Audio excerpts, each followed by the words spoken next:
ঈদের পরবর্তীতে বাজারে ক্রেতারা ঝুঁকছেন সবজি ও মাছের দিকে। আর এই সুযোগে নানা অজুহাত দেখিয়ে সবজি বিক্রেতারা বাড়তি দামে সবজি বিক্রি করছেন। এ অভিযোগ করেছেন খুলনার বাজারে আসা একাধিক ক্রেতা। এ বিষয়ে বিস্তারিত জানাতে খুলনা থেকে সরাসরি যুক্ত হচ্ছেন সহকর্মী রকিবুল ইসলাম মতি। মতি, ঈদের পরপরই সবজির দাম বাড়তি কেন, এ নিয়ে কি বলছে ক্রেতা ও বিক্রেতারা, আমাদের জানাবেন।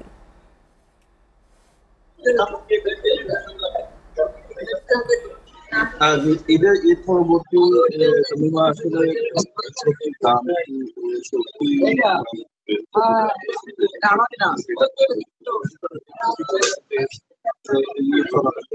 যে সমস্ত গরমুখী মানুষ ছিল তারা কিন্তু এক ধরনের খাবারের ব্যস্ত ছিল, যেরকম গরু ও মুরগির মাংস কিন্তু চাহিদা বেশি ছিল, যার কারণে তারা এখন একটু সবজিমুখী হচ্ছে এবং সবজিমুখী হওয়ার কারণে কিন্তু সবজির দাম বৃদ্ধি পেয়েছে বলে আমরা কিন্তু এখানে দেখতে পেয়েছি। তারা এক ধরনের অভিযোগ করছে যে সপ্তাহের ব্যবধানে কিন্তু তারা প্রতি কেজি সবজিতে 10 থেকে 20 টাকা পর্যন্ত বৃদ্ধি পেয়েছে এবং বলে তারা কিন্তু জানিয়েছে। এই বিষয়ে আমরা কিন্তু বিভিন্ন বিক্রেতাদের সাথে কথা বলেছি, তারা যে বিষয়টি আমাদেরকে জানিয়েছে। তারা বলছেন যে খেতে ঈদের সময় সাধারণত কোনো কৃষক তারা কিন্তু খেতে যায় না এবং উৎপাদনও কম হয়, যার কারণে কিন্তু এই যে সবজি সাধারণত সেই সমস্ত সবজি চাহিদা থাকে কিন্তু সেই পরিমাণ চাহিদা পূরণ হয় না, যার কারণে দাম বেড়ে যায়। কিন্তু কিছুদিন পরে কিন্তু এই যে দামটি রয়েছে এটি কিন্তু বাজারে থাকবে না এবং বাজার স্বাভাবিকভাবে চলে আসবে বলে তারা কিন্তু আমাদেরকে নিশ্চিত করেছে। আমরা সেই বিষয়টিও কিন্তু তাদের সাথে শুনেছি এবং তারা বলেছে যে এই বাজার প্রক্রিয়া যে হয়েছে তাতে সামনে যে দিনগুলো রয়েছে সেই দাম না বাড়ায় তারা কিন্তু এক ধরনের সবজিতে স্বস্তি আসবে বলে তারা আমাদেরকে জানিয়েছে। তবে আমরা জানিয়ে রাখি যে আসলে তুলনায় যে বাজার দর রয়েছে, বেগুন প্রতি কেজি 80 থেকে 90 টাকা, বরবটি 60 থেকে 70 টাকা, উচ্ছে 70 থেকে 80 টাকা, ঢেঁড়স 40 থেকে 50 টাকা এবং পাতাকপি আছে 50 থেকে 60 টাকা করে বিক্রি করা হচ্ছে।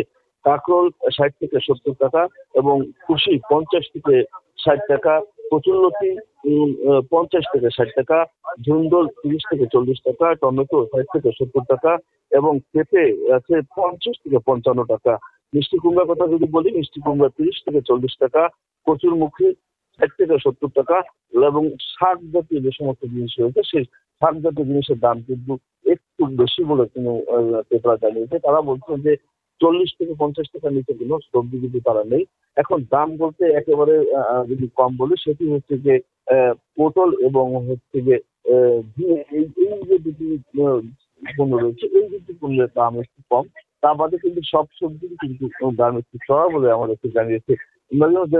জানিয়ে রাখি যে শুধু যে সবজির বাজার সেটা নয়, এখানে কিন্তু মাছেরও কিন্তু বেশ চাহিদা রয়েছে।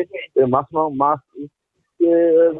দাম আমরা শুনে এসেছি বিভিন্ন বাজার থেকে, মাছেরও কিন্তু দামের যে বিষয়টি ক্রেতারা বলছে দাম একটু বেশি হয়েছে। আর বিক্রেতারা বলছে যে মাছের যেহেতু চাহিদা বেশি কিন্তু উৎপাদন কম, যার কারণে মাছের দামও কিন্তু খুলনার বাজারে কিন্তু এখন বেশি হয়েছে।